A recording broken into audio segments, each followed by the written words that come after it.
Power of subconscious mind, writer doctor Joseph Murphy. इंसान के subconscious mind की ताकत का अंदाजा लगा पाना बहुत ही मुश्किल है। अगर कोई इंसान इसे सही तरीके से काम में लेना सीख ले तो वो अपने सपनों को सच कर सकता है।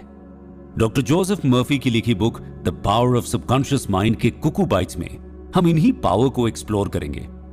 कुल 6 पॉइंट्स की मदद से मन की ताकत को इफेक्टिवली यूज करने के बारे में सीखेंगे। पहला, सबकॉन्शियस माइंड हमेशा सजेशंस देता है जिनका उपयोग करके आप लाइफ को बदल सकते हैं। क्या आपको याद है जब आपने पहली बार बाइक चलाना सीखा तब आपने कितने फोकस के साथ उसकी हर एक एक्टिविटी को समझा था, लेकिन जब आप बाइक चलाना सीख गए तो उसके बाद आपने कभी इस बात की ओर ध्यान नहीं दिया कि कब ब्रेक लगानी है और कब नहीं, कब स्पीड बढ़ानी है और कब नहीं, क्योंकि अब आपको पहले की तरफ फोकस्ड होकर इन एक्टिविटीज को नहीं करना पड़ता। यही वजह है कि आज ये सारे काम ऑटोमेटिकली हो जाते हैं। ऐसा कॉन्शियस और सबकॉन्शियस माइंड के एक साथ काम करने के कारण होता है। जब आप किसी काम को पहली बार करने की कोशिश करते हैं तब आपका कॉन्शियस माइंड उसे सीखने के लिए पूरे फोकस के साथ काम करता है, लेकिन धीरे धीरे आपका सबकॉन्शियस माइंड भी उसे सीखने लगता है। जब आपका सबकॉन्शियस माइंड उस काम को समझ लेता है तब आपका वो काम बिना फोकस के ही इजीली हो जाता है। हमारे डेली रूटीन में भी ऐसे बहुत से काम हैं जिन्हें आज हम बिना किसी फोकस के बड़ी ही आसानी से कंप्लीट कर लेते हैं। उनके पीछे की वजह सबकॉन्शियस माइंड ही है। इस तरह हम ये समझ सकते हैं कि हमारा सबकॉन्शियस माइंड कितना ज्यादा पावरफुल है।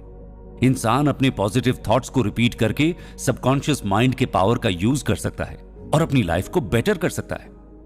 चलिए इसे एक एग्जाम्पल से समझते हैं।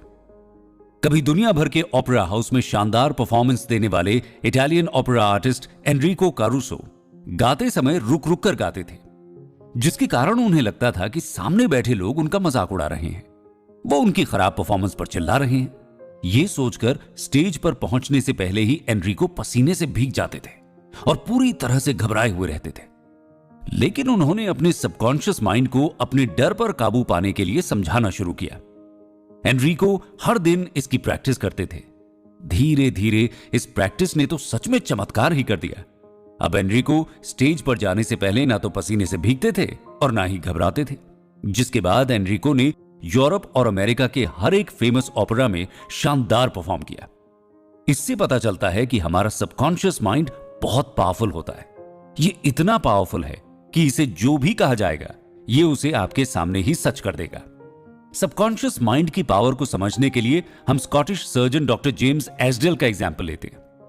डॉक्टर जेम्स ने 1843 से लेकर 1846 तक करीब 400 ऑपरेशन किए थे, लेकिन इन ऑपरेशंस की सबसे मजेदार बात यह थी कि उस समय तक एनेस्थीसिया की खोज ही नहीं हुई थी और सभी ऑपरेशंस एनेस्थीसिया के बिना ही किए गए थे। लेकिन फिर भी उनके द्वारा किए गए ऑपरेशन की डेथ रेट बहुत ही कम यानी 2 से 3% तक ही थी। यह सब सबकॉन्शियस माइंड की पावर के कारण ही संभव हुआ। डॉक्टर जेम्स अपने मरीजों को हिप्नोटिकली सजेस्ट करते थे कि ऑपरेशन करने से उन्हें इन्फेक्शन नहीं होगा। देखा जाए तो डॉक्टर जेम्स अपने मरीजों के सबकॉन्शियस माइंड को यह समझाने के लिए ट्रेंड करते थे कि उन्हें इन्फेक्शन नहीं हो सकता, और सच में ऐसा ही हुआ। डॉक्टर जेम्स के कहने पर पेशेंट के सबकॉन्शियस माइंड ने इन्फेक्शन के खिलाफ काम करना शुरू कर दिया। इस थॉट के चलते पेशेंट की बॉडी में एंटीबॉडीज बन गई और उन्हें कभी इन्फेक्शन ही नहीं हुआ।